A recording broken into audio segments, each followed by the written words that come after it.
let's look into the future. This is my favorite robot documentary, because this is inspired by the robotics that's happening here in the Bay Area, okay, and beyond. Baymax, okay, what do we know about Baymax, aside from awesome personality?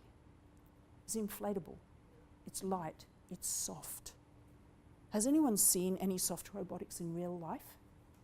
Okay, it's game-changing. This came out of DARPA funding for surgery in the field. Okay, and this is where people started to think, you know, how do you manipulate human organs? We can't use these harsh metal objects, you know, not if we want to, you know, not do instant surgery. So people looked to nature, to the octopus, for example, and they've developed hydraulic or pneumatic silicon robotics. Doesn't require a skeleton, is innately compliant, is incredibly light, and hugely inexpensive. So we're starting to see, this might even play if I'm lucky. Okay, we're starting to see things like this. You can do hands out of it. You see the tubes to inflate that grip or not.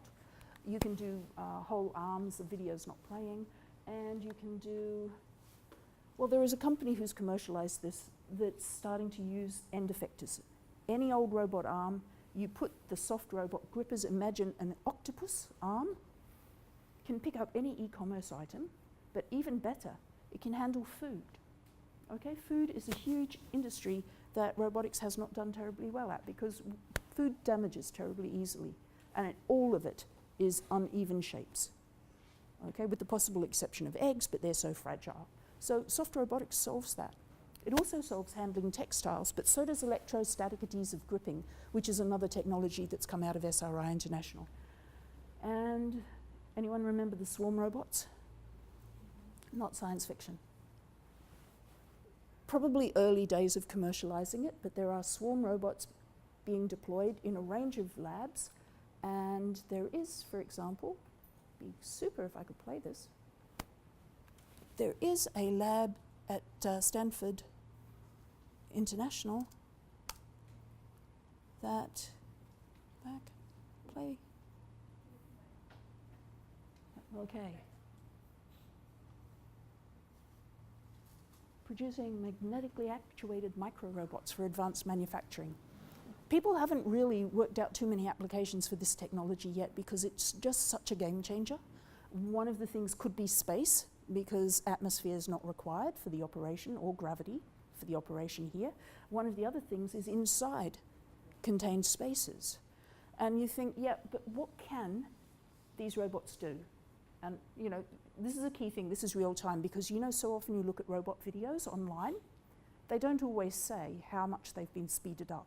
Good research always says how much it's been speeded up, and most robot videos have been speeded up 3 to 10 times. This is not speeded up. Okay, so each robot is tiny, it's smaller than my thumbnail. So what construction can that do? Well, you can do quite a lot with carbon fiber tubes. In fact, these robots right here are engaged in building a truss out of carbon fiber that can hold up something like 5 kilos of weight. So for their size, that's orders of magnitude of effect, of impact. I believe that they've had trials now where they've had over 100 robots operating. And it scales up infinitely. You can do this with thousands of robots. So this was, the soft robotics was the inspiration for Baymax. And I mean explicitly, the makers of the film were looking at the robotics research labs to work out what sort of robots to put into the film. And these micro robots were the inspiration for the nanobot swarm in Big Hero 6. So I always call it my favorite documentary. And this does go on for quite a while, but if you go to SRI International, has anyone been there or heard of SRI International? Yeah? Amazing. It's just down the road in Menlo Park, and it used to be called Stanford Research International, but most of the funding for the government projects was coming from the Department of Defense, and in the 70s that became politically a bad thing to have Stanford University being funded to build weapons. So they split it off, became a completely separate entity. It's a non-profit research and development center, and we all use things that have been developed out of Stanford, like the internet. Okay, it was one of the first 5 sites for the internet. Siri. Many other things, the intuitive surgical system. What they haven't necessarily done well is get money for their work, and you've heard of Xerox PARC as well. So all of those early technologies like the mouse, the keyboard, what have you, these guys had 20-year licenses on the technology, but they only became really commercial about 20 years after they first built them. So as they will tell you, they've got a very poor history of commercializing robotics. But SRI, in partnership with Stanford, built the first autonomous robot 50 years ago, Shaky, which is now in the Computer History Museum, Computer Hall of Fame.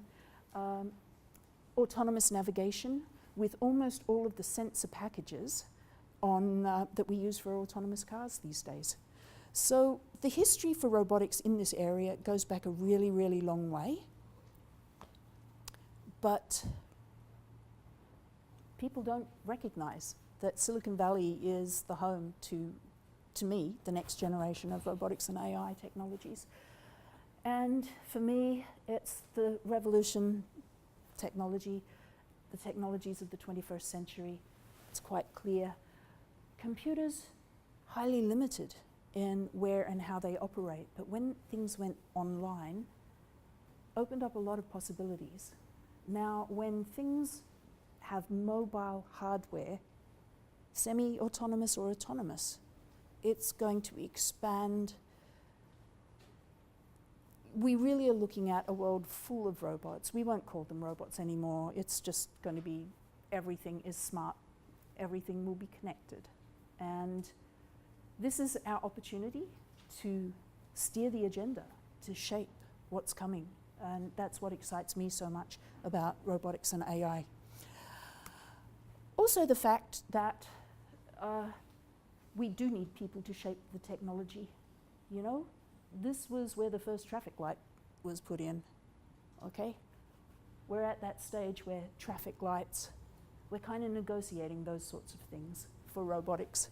And it's interesting, but no, they will not steal your jobs. These technology changes don't happen that rapidly. No matter what you hear, and no matter that some aspects of this technology are happening, for me, one of the big things is this is hardware, this is infrastructure. It takes a long time to bring those changes in. What's exciting is that this means that some countries where there's less built infrastructure or environment may be able to jump a whole step over and start to put things into place that are far smarter than anything we have here. So there's opportunities to be sought here. And finally, that's how you've got to look at robotics. What are the global challenges that face us? This is how we're going to solve them. And we have a lot of global challenges. I get really excited when I see the ways that robotics and AI can make the world a better place. I think you can always talk about how do you make money out of robotics, but I get really excited when we talk about how do we make the world a better place with robotics, and I hope you do as well. And thank you.